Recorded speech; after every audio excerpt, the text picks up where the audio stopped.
Hello hello hello दोस्तों, welcome back you aristocrats. और दोस्तों आज के एपिसोड में हम बात करने वाले हैं पिछले हफ्ते की थोड़ी बहुत कार न्यूज के बारे में। और दोस्तों अब से क्या होने वाला है, मतलब ये इनफैक्ट 2 हफ्ते की कार न्यूज है, क्योंकि अब से महीने की अराउंड 3 कार न्यूज वाली वीडियोस आने वाली है, 2 से लेके 3, हर हफ्ते नहीं आने वाली, ताकि आपको और बढ़िया कंटेंट मिले, आपको हायर क्वालिटी ऑफ एडिट्स मिले और आपको देखने में भी थोड़ा मजा आए। जिसमें अगर आप देखें पिछले हफ्ते और पिछले कुछ दिनों में काफी सारी न्यूज हुई है, जिसमें किया सेल्टोस की न्यू वाली जनरेशन का इंडिया में ऑफिशियली लॉन्च हो गया। काफी दोस्तों बढ़िया गाड़ी है। साथ ही में टाटा हैरियर और सवारी पेट्रोल के ऊपर भी एडिशनल इंफॉर्मेशन आ रही है। इसका लॉन्च हो जाना चाहिए था, अभी तक पता नहीं क्यों नहीं हुआ।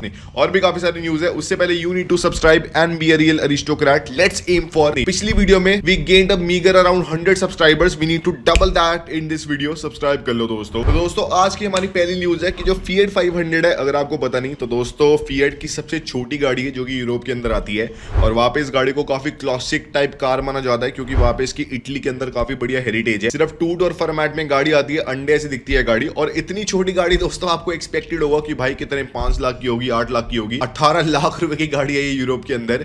और इसके अंदर एक फिएट ने नया 1.0 लीटर का टर्बो इंजन को डाल दिया है, जिसके अंदर आपको अराउंड 65 हॉर्स पावर मिलती है, जिससे इस गाड़ी में आप 0 to 100 सोचो कितने टाइम में आप कर पाओगे। आपको लगेगा कि भाई ये गाड़ी बहुत ही छोटी है तो, और इंजन डिसेंट साइज का है, तो भाई अराउंड से 8-9 सेकंड की हो पाएगी आसानी से। 16.2 सेकंड, इतनी तो भाई फोर्स ट्रैवलर का भी 0 to 100 टाइम नहीं है मेरे ख्याल से। साथ ही में इसके अंदर आपको पर 155 किलोमीटर पर आवर की टॉप स्पीड मिलती है। 150 इस गाड़ी के अंदर 150 किलोमीटर पर आवर कवर करने वाला है, ये तो भाई उड़ जाएगी। और साथ ही में अगर आप देखिए इसके आपको डिफरेंट वर्जन मिलते हैं यूरोप के अंदर, जिसमें एक इसका वर्जन आता है जिसमें आपको छत पूरी ऐसे क्लॉथ वाली फैब्रिक वाली रूफ की मिलती है, जो कि आप ऐसे पीछे कर सकते हैं और पूरी ऐसे इटली सनसाइड का मजा ले सकते हैं। साथ ही में इसका एक इलेक्ट्रिक वाला वर्जन भी आता है, जो कि दोस्तों काफी कूल सा लगता है। आप बाकी बताना, would you buy this car for 15 lakh rupees? 15 lakh में तो भाई इंडिया में कोई हैचबैक ही नहीं आती। ये चोमू गाड़ी कौन ही इंडिया में खरीदने वाला है? There is no chance Indians will buy this car. अगर ये दोस्तों इंडिया में लॉन्च होती भी है ना, मेरे को लगता है इनिशियल 50 यूनिट्स बिक जाएगी, उसके आगे इसका कोई स्कोप नहीं है। कोई इस गाड़ी को खरीदने नहीं वाला। और जो 50 लोग इस गाड़ी को खरीदेंगे भी, वो इस गाड़ी को चलाने के लिए नहीं खरीदेंगे, बस अपने गैरेज में ऐड करने के लिए खरीदेंगे। यही दोस्तों होने वाला है। फिर अगर आप देखें ऑडी दोस्तों अपनी एक नई डीजल टेक्नोलॉजी के ऊपर बात कर रहे हैं और कह रहे कि जो उनके नए वाली डीजल इंजन है उनके अंदर लिटरली 0 टर्बो लैग है। और जैसे आपको इलेक्ट्रिक कार्स के अंदर इंस्टेंटेनियस टॉर्क मिलता है, इन वाली कार्स में भी आपको इंस्टेंटेनियस टॉर्क मिलने वाला है। जिसमें ऑडी ने अभी रिसेंटली अपनी A5 वगैरह को लॉन्च करा है। और इसके अंदर ऑडी ने एक नया 3.0 लीटर का TDI इंजन को डाल दिया है, जिसके अंदर आपको टर्बो चार्जर मिलता है। अब दोस्तों अगर आप देखें टर्बो चार्जर होता है तो टर्बो लैग आता है, क्योंकि इनिशियली टर्बो चार्जर के पास इतनी हवा होती नहीं है, तो इनिशियल उसको इतना ज्यादा स्पिन मिलता नहीं है और इतनी हवा इंजन के अंदर आ नहीं पाती, तो उतनी पावर प्रोड्यूस हो नहीं पाती लोअर वाले आरपीएम्स के ऊपर। जब फिर इंजन हायर आरपीएम्स पे होता है, टर्बो चार्जर उतना जल्दी और घूमता है और उतनी हवा से करके ज्यादा फिर बढ़िया कंबशन इंजन के अंदर हो पाता है। अब इसको सॉल्व करने के लिए ऑडी ने इसके अंदर एक इलेक्ट्रिक एयर कंप्रेसर को डाल दिया है, जो कि बाहर से हर टाइम हवा खींचता रहता है और हाई पीएसआई के अंदर इस टर्बो चार्जर के अंदर हवा फेंकता है, जिससे इसका स्क्रोल और जल्दी होता है लोअर आरपीएम्स के ऊपर भी, ताकि इसका इंजन और बढ़िया कंबशन करे दोस्तों। और बढ़िया इस गाड़ी के अंदर आपको टॉर्क मिले लोअर एंड आरपीएम्स के ऊपर। और तभी ऑडी कह रहे हैं कि इसके अंदर आपको लिटरली 0 टर्बो लैग मिलने वाला है, जो कि दोस्तों काफी कुछ पॉसिबल भी है। ये काफी वैसे सिंपल टेक्नोलॉजी नहीं थी जो आज तक किसी कार मेकर ने अडॉप्ट नहीं करी। हाँ, पर इसकी R&D कॉस्ट वगैरह काफी हाई होगी और इससे गाड़ी काफी महंगी हो सकती है। तो सोचो आपको डीजल की बढ़िया फ्यूल एफिशिएंसी मिले, आपको टर्बो चार्जर की बढ़िया दोस्तों स्क्रोल मिले और साथ ही में आपको बढ़िया टॉर्क मिले लोअर एंड आरपीएम में। क्या दोस्तों बढ़िया कॉम्बिनेशन है। और अब दोस्तों मैं काफी सारे लोग भी देख रहा हूँ जो कि इलेक्ट्रिक कार्स के ऊपर शिफ्ट हो गए थे पिछले 3-4 साल के अंदर यूरोप में और इंडिया में, वो दोस्तों डीजल कार्स के ऊपर शिफ्ट हो रहे हैं, जिनकी रनिंग काफी हाई है, क्योंकि डीजल दोस्तों उनको ज्यादा वायबल ऑप्शन लग रहा है एज कम्पेयर टू पेट्रोल या फिर इलेक्ट्रिक। आप दोस्तों इसके ऊपर बताना आपका क्या टेक है। Would you buy an electric car और would you buy diesel car? Considering कि हमारी सरकार पीछे पड़ी हुई है डीजल के, तो क्या आप उसके अंदर इन्वेस्ट अभी भी करना चाहोगे? आप बताना दोस्तों। वही फिर दोस्तों अगर आप देखें जो हमारी अगली न्यूज है कि जो टोयोटा है उसने अपना एक नया लग्जरी सब ब्रांड का लॉन्च कर दिया, सेंचुरी वाला, आपको पता ही होगा। अब अगर आप देखें सेंचुरी की जो सेडान है लग्जरी वाली, वो तो काफी सालों से बिक रही है। अभी रिसेंटली इन्होंने अपनी एसयूवी का भी लॉन्च कर दिया था 2 साल पहले। और अब ये ब्रांड अपनी एक नई क्रॉसओवर टाइप गाड़ी का लॉन्च करने वाले हैं, जो कि कैडिलैक सेलेस्टिक जैसी लग रही है। टोयोटा वाले कह रहे हैं कि जो सेंचुरी ब्रांड है सिर्फ इलेक्ट्रिक ओनली नहीं होने वाला एज कम्पेयर टू पहले जो काफी सारे लोग एक्सपेक्ट कर रहे थे। और साथ ही में जो टोयोटा का ये वाला लग्जरी सब ब्रांड है, इसके अंदर आपको V8 इंजन मिलने वाला है आने वाली गाड़ियों के अंदर। अब दोस्तों अगर आप देखें टोयोटा काफी बुलिश हो गया मेरे ख्याल से V8 के ऊपर, क्योंकि रिसेंटली उन्होंने एक गाड़ी के अंदर V8 तो डाली दी है अपनी GR के अंदर, साथ ही में दोस्तों इसके अंदर भी डालेंगे GR GT के अंदर। तो दोस्तों काफी बढ़िया उनका ये V8 है, जिसके अंदर 650 हॉर्स पावर प्रोड्यूस होती है। इसकी ट्यूनिंग डिफरेंट होगी इनकी ये लग्जरी गाड़ी के के लिए। और अगर आप देखिए जो एक गाड़ी इन्होंने शोकेस करी है काफी ऐसे अलग सी भी लग रही है, जो कि एक एसयूवी स्लैश सेडान का कॉम्बिनेशन है, काफी दोस्तों अलग सा लग रहा है। वही फिर दोस्तों अगर आप देखिए फोर्ड इंडिया में काफी सालों से आ नहीं रही, मतलब हम काफी एस्पायर करते हैं कि ये गाड़ी इंडिया में आ जाए, पर दोस्तों now there is almost no chance, I don't think so. अब भाई भूल जाओ फोर्ड का इंडिया में लॉन्च।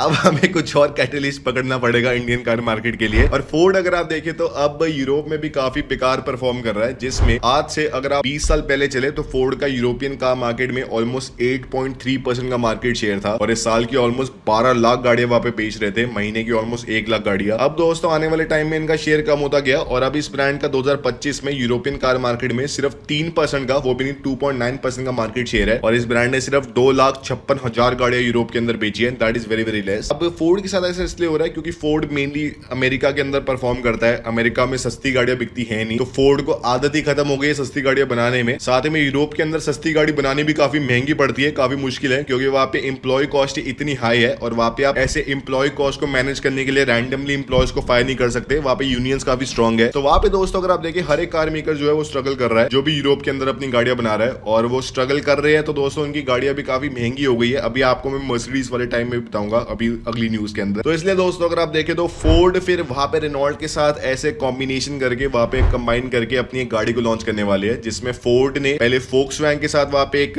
जॉइंट कोलैबोरेशन करा था ताकि वो उनकी ID4 को ले अपनी एक्सप्लोरर को बना दे। फिर इन्होंने ID5 के ऊपर भी कोलैबोरेशन किया था, अपनी कैप्री को लॉन्च कर दिया था।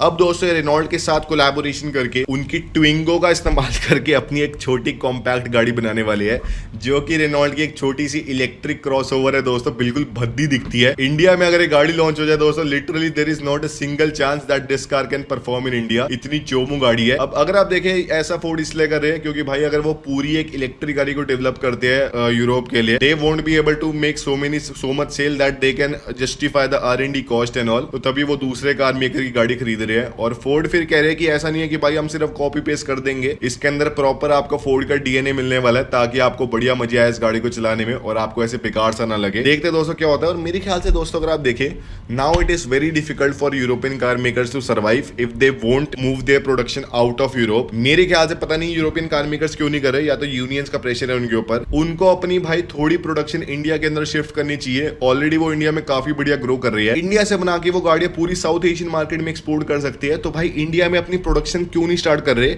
इंडिया में अभी दोस्तों अगर आपको पता नहीं, इनकी सिर्फ असेंबली हो रही है, प्रोडक्शन नहीं हो रही, सिर्फ बाहर से पार्ट्स आते हैं और इंडिया में लोकली असेंबल हो जाते हैं। और उसके बाद भी अगर आप देखें इंडिया में फिर भी इन ब्रांड्स की कार्स अब काफी कुछ रीजनेबली प्राइस्ड हो गई है। आपको लगेगा कि भाई क्या बात कर रहा है, बाहर तो आधे प्राइस में होती है। अगर आप अमेरिका से कंपेयर करें, हाँ आधे प्राइस में होती है, पर अगर आप यूरोप से कंपेयर करें तो इतना कुछ डिफरेंस रह नहीं गया इंडिया के कार प्राइस में और वहां की कार प्राइसेस में। तो इसलिए दोस्तों मेरे ख्याल से इंडिया में प्रोडक्शन अपनी ऐड करो। ऑडी तो बहुत आसानी से कर भी सकते हैं मेरे ख्याल से, क्योंकि उनके 2 ऑलरेडी कार ब्रांड्स इंडिया में बना रहे अपनी गाड़ियों को। देखते दोस्तों क्या होता है। और मैंने दोस्तों अभी मर्सिडीज का जिक्र करा था ना कि भाई मर्सिडीज के साथ भी यही हो रहा है। अगर आप देखें तो मर्सिडीज ने दोस्तों अपनी नई वाली GLB का इंटरनेशनल अनवील कर दिया है। और भाई मैं लिटरली मानता हूं कि जो मर्सिडीज है अब एक किया का थोड़ा प्रीमियम वर्जन बन गया है। लिटरली इस ब्रांड की गाड़ियों में कोई ऐसे दोस्तों अलग से कूल फैक्टर मुझे लगता नहीं है, सीरियसली सारी अंकलों वाली गाड़ियां लगती है। I don't like Mercedes right now what they are performing. 3 साल पहले मेरे को मर्सिडीज ज्यादा बढ़िया लगती थी एज कम्पेयर टू BMW। अब दोस्तों DNA से खत्म हो रहा है, मैं जेन्युइन बता रहा हूं इन गाड़ियों के अंदर। और जो GLB अगर आपको पता नहीं, इस ब्रांड की अफोर्डेबल 7 सीटर है, और अब मर्सिडीज कह रहे हैं कि इसकी लेंथ और विड्थ को ऑलमोस्ट इन्होंने 1.5 इंच से इंक्रीज कर दिया है, जिसकी वजह से जो इसकी थर्ड रॉ सीट है उसके अंदर आप 5.6 इंच वाले, 5.6 इंच कह रहे हो, 5 फुट 6 इंच वाले एडल्ट्स को भी बिठा सकते हैं। भाई ये तो भाई छोटे ही हो गए, तो मिजट्स है भाई, 6 to बीस्ट कैसे बैठेगा इसके अंदर। साथ ही में जो मर्सिडीज है उन्होंने इसके लुक्स के अंदर भी थोड़े बहुत डिफरेंसेस करे हैं, जिसमें आपको सामने नहीं ऐसे कनेक्टेड वाली हेडलाइट्स मिलती है, भद्दी लग रही है यार, मुझे नहीं पसंद है गाड़ी बिल्कुल भी। पीछे भी आपको ऐसे बड़ी बड़ी टेल लाइट्स मिलते हैं, आई don't like that at all. और साथ ही में दोस्तों इंटीरियर में आपको पूरे ऐसे MBUX स्क्रीन वाला सेटअप मिलता है, जिसमें पूरे डैशबोर्ड में स्क्रीन है। मुझे दोस्तों वो भी नहीं पसंद, स्क्रीनों से बोर हो गया हूं मैं literally. I don't care about screen इतना कार एनीमोर। मुझे दोस्तों गाड़ी की पावर ट्रेन वगैरह पे फोकस करना पसंद है। और पावर ट्रेन वाइज इसमें आपको इलेक्ट्रिक स्लैश हाइब्रिड के ऑप्शंस मिलते हैं, जिसमें इलेक्ट्रिक में आपको एक ऑप्शन मिलता है जिसमें आपको 268 हॉर्स पावर मिलती है इसकी सिंगल मोटर से, जिससे इस गाड़ी में आप 7.4 सेकंड में 0 to 100 कर सकती है। और आप दोस्तों सोचो इसका प्राइस क्या होगा इस वाले वर्जन में, कि मतलब बेसिक बैटरी है, बेसिक परफॉर्मेंस है, इंडिया में इतनी 20 लाख की गाड़ी के अंदर आ रही है, विनफास्ट ऑफर कर रही है, तो आपको क्या लगेगा भाई क्या प्राइस होगा इसका यूरोप के अंदर, इंडिया के अंदर भी नहीं, 60 लाख रुपए का इस वाले वर्जन का, चोमू वाले वर्जन का। अभी तो भाई इसका जो नॉन इलेक्ट्रिक वर्जन है उसके प्राइस अलग होने वाले वाले हैं। तो दोस्तों पता नहीं मेरे ख्याल से भाई ये क्या ही कर रहे हैं, मुझे तो इनकी बिल्कुल पसंद नहीं है भाई लेटेस्ट वाली स्ट्रैटेजी। मतलब मुझे अगर आप पर्सनली बताओ ना, मुझे इनकी एक तो CLA 53 AMG पसंद है, मुझे इनकी एक तो दोस्तों मेईबाग पसंद है, E450 पसंद है, G63 पसंद है और AMG GT पसंद है दोस्तों। Other than that I don't like any of their car to be honest. मैं हर एक दिन BMW प्रेफर करूं एज कम्पेयर टू मर्सिडीज। यही है दोस्तों, पता नहीं क्या ही कर रहे हैं मर्सिडीज वाले। वही फिर दोस्तों अगर आप देखें जो हमारी अगली न्यूज है कि जो यूएस के प्रेसिडेंट है उन्होंने काफी अमेंडमेंट करा है यूएस कार पॉलिसी के अंदर, जिसमें अगर आपको पता नहीं तो बाइडन एडमिनिस्ट्रेशन के अंदर यूएस के अंदर स्मॉल की कार्स को बनाने के लिए पूरा स्टॉपेज लगा दी थी, क्योंकि उनके अंदर सेफ्टी काफी कम होती है। वो जो यूएस के एमिशन नॉर्म्स है उनके साथ कंप्लाई करती नहीं है, और साथ ही में उनको बनाना इतना काफी लोग कह रहे थे कि प्रोडक्शनली वायबल कॉस्ट वायबल है भी नहीं यूएस के अंदर, क्योंकि वहां पे लेबर कॉस्ट काफी हाई है। पर दोस्तों फिर यूएस के प्रेसिडेंट कहते हैं कि भाई मैं जापान के अंदर जाता हूँ और वहां पे मुझे बहुत ही छोटी छोटी गाड़ियां देखने को मिलती है, और पूरे साउथ ईस्ट एशिया के अंदर ऐसी छोटी गाड़ियां काफी फेमस है। तो हम अमेरिका के अंदर इन वाली गाड़ियों को क्यों नहीं बना रहे? Why don't we make this car in America, make America great again. तो दोस्तों उन्होंने फिर अमेंडमेंट कर दिया यूएस कार पॉलिसी के अंदर, जिसमें अब यूएस के अंदर छोटी छोटी की कार्स भी बनने वाली है।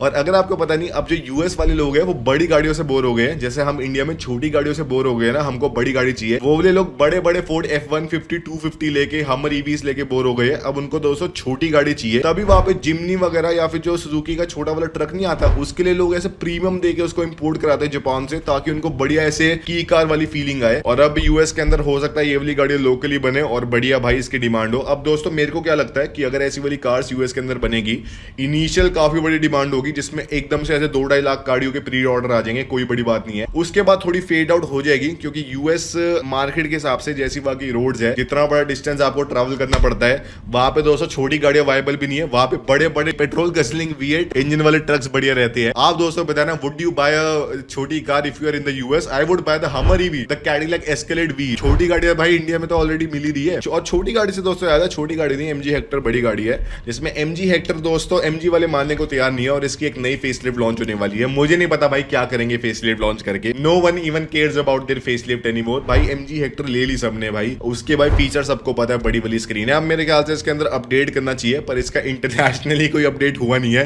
तो इंडिया में स्पेसिफिकली MG अपडेट कर नहीं सकते, क्योंकि इंडिया में इनकी ऐसे कोई R&D वाली टीम नहीं है। बाहर से सिर्फ डायरेक्टली गाड़ी बन के आती है, मतलब वहां पे डिजाइन वगैरह होती है, इंडिया में सिर्फ लॉन्च करते हैं। और इस गाड़ी में आपको बेसिकली क्या डिफरेंसेस मिलने वाले हैं कि आपको सामने की ग्रिल में ऐसे थोड़े बॉक्सी ऐसे आपको इंसर्ट्स मिलेंगे, लाइटें वाइटें आपको सेम मिलेगी, साइड में आपको नए डोर हैंडल्स मिलेंगे, दैट्स इट। इंटीरियर वगैरह सेम मिलने वाला है। हाँ थोड़े बहुत फीचर्स के अंदर अपडेट हो जाए, मे बी ADAS लेवल 2 आ जाए इसके अंदर, पर ऐसे भाई अब ना इसके अंदर वो नहीं है दोस्तों। अगर आपको बताऊं ना कि ऐसे भाई थोड़ी कूल वाली फीलिंग नहीं है कि मैं स्पेसिफिकली जाके MG हेक्टर खरीदने जा रहा हूँ। ऐसा हो सकता है कि मान लो मैं एक मिड साइज SUV खरीदने जा रहा हूँ और भाई मेरे पास 15-20 लाख का बजट है, मैं सारे शोरूम पे जा रहा हूँ और मैं MG वाले पे गया और मुझे अच्छी डील मिल गई इस गाड़ी के ऊपर, तब जाके मैंने इस गाड़ी को परचेज कर लिया। ऐसे कोई दोस्तों एस्पायर नहीं कर रहा रिसेंट टाइम में MG हेक्टर को परचेज करने का। So that is I think so different thing that MG needs to solve. और साथ ही में दोस्तों अगर आप देखें, इसके साथ में अगली न्यूज भी है कि जो MG की मैजेस्टर है उसको ऑफिशियली डीलरशिप स्टॉक यार्ड के अंदर स्पाई कर लिया गया है officially after 2 years। I don't know why they were waiting so long. और ये बस MG की जो ग्लॉस्टर है उसका एक थोड़ा प्रीमियम प्लस वाला वर्जन है, जिसमें आपको थोड़ी ऐसे यूटिलिटेरियन लुक्स मिलती है, इंटीरियर आपको थोड़ा नया सा मिलता है और आपको सेम इंजन मिलता है, आपको सेम परफॉर्मेंस वगैरह मिलती है, और इसका प्राइस थोड़ा प्रीमियमाइज्ड होगा।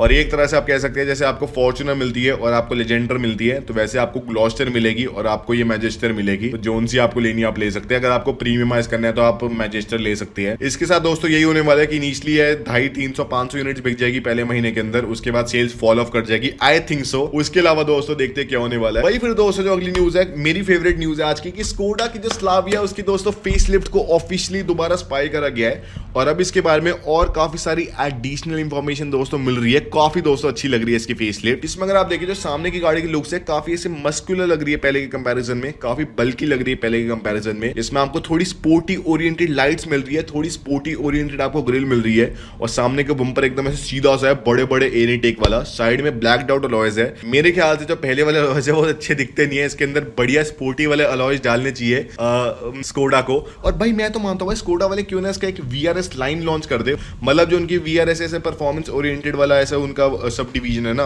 उसका भाई प्रॉपर वो VRS में लॉन्च मत करो इस गाड़ी को, पर VRS लाइन लॉन्च कर दो, जैसे फोक्सवैगन में GT लाइन आती है वैसे VRS लाइन, जिसमें परफॉर्मेंस गाड़ी की सेम होगी, बस थोड़े बहुत एस्थेटिक डिफरेंस होंगे। फॉर एग्जांपल बम्पर थोड़ा स्पोर्टी होगा, अलॉयज थोड़े स्पोर्टी होंगे, डिफ्यूजर थोड़ा स्पोर्टी होगा, बकेट सीट्स होगी। उससे दोस्तों मेरे ख्याल से जो यंगर ऑडियंस है उसको स्कोडा काफी कुछ बढ़िया केटर कर सकती है। आप दोस्तों बताना, आई think so it's a really good proposition. भाई ये कार मेकर्स मेरे को एक तो हायर क्यों नहीं कर लेते? आई think so I can make a good strategy for them. वही फिर दोस्तों अगर आप देखिए जो अगली न्यूज है कि जो किया सेल्टोस है उसका नया वाला वर्जन ऑफिशियली लॉन्च हो गया है। कार्वर्सल पे वीडियो अपलोडेड है, लिंक डिस्क्रिप्शन में होगा दोस्तों। काफी दोस्तों बढ़िया मजे आए थे लॉन्च इवेंट के अंदर। और दोस्तों मैं अगर आपको अपना लॉन्च इवेंट वाला एक्सपीरियंस बताऊं ना कैसा था, तो दोस्तों ऐसे मैं आपको बताता हूँ कैसा होता सारा कुछ। जिसमें हम दोस्तों जाते हैं लॉन्च इवेंट के अंदर, ऐसे बढ़िया एक कोई डेस्टिनेशन होती है, कोई होटल होता है जहाँ पे ये सारा लॉन्च इवेंट हो रहा होता है। तो इस बार ये हैदराबाद के अंदर हो रहा था। तो जो कार मेकर आपकी टिकट्स वगैरह सब कुछ बुक करा के देता है, आपका अकोमोडेशन सब कुछ बुक करा के देता है, और फिर आपको वहां पे जो वेन्यू है वहां पे पहुंचना पड़ता है। फिर वहां पे दोस्तों पूरा बढ़िया ऐसे सेट हो रखा होता है कि किया सेल्टोस का लॉन्च है, और स्टेज के ऊपर फिर गाड़ियां वगैरह आ रखी होती है। आपको ऐसे ऑडियंस वाली सीट पे बैठना होता है और लॉन्च हो रहा होता है। काफी बढ़िया 3D स्क्रीन वगैरह थी, काफी अच्छा लग रहा था दोस्तों। उसके बाद दोस्तों फिर गाड़ी का लॉन्च होता है। फिर एक ऐसे स्टेज के ऊपर 2-4 गाड़ियां आती है और दोस्तों लिटरली सारे कार यूट्यूबर मकदू मक्खी की तरह उसके ऊपर जाके चिपक जाते हैं, और भाई रिव्यू बनाना थोड़ा मुश्किल हो जाता है। और उसके बाद फिर जब आपको टाइम मिलता है और फिर आप रिव्यू बना सकते हो, फिर आप जितना जल्दी आपको अपलोड करना आप कर सकते हैं। और काफी सारे कार मेकर्स एम्बार्गो भी सेट करते हैं कि मान लो आप अगले 3 दिन में या फिर मान लो 15 तारीख की 10 बजे से पहले आप अपनी वीडियो को अपलोड नहीं कर सकते। If you upload this then it would cost you penalty. और खाना वाना दोस्तों काफी बढ़िया होता है। तो लॉन्च इवेंट्स काफी बढ़िया होते हैं। पर मेरे को क्या लगता है कार मेकर्स को जो अपना लॉन्च इवेंट है ऐसा करना चाहिए कि हर एक इंडिविजुअल को टाइम स्लॉट दे दो कि आप अब से अब तक इस गाड़ी के ऊपर वीडियो बना सकते हो, या तो नंबर ऑफ कार्ड्स को इंक्रीज कर दो, और उसके बाद फिर एक एम्बार्गो सेट कर दो कि भाई आप अगले 3 दिन में 4 बजे से पहले वीडियो को ला नहीं सकते। तो उससे दोस्तों एक थोड़ा यूनिफाइड सिस्टम बन जाएगा मेरे ख्याल से। That would be a lot better for all the creators also and a lot better for all the car makers also, I think सो। क्योंकि वो डिफरेंट ओपिनियंस उनको एक के बाद एक मिल रहे होते हैं लोगों को, तो वो ऐसे एक प्रॉपर सेट नहीं हो पा रहा होता। तो आप दोस्तों मेरे ख्याल से ये चीज कर सकते हैं car makers, that would really be better.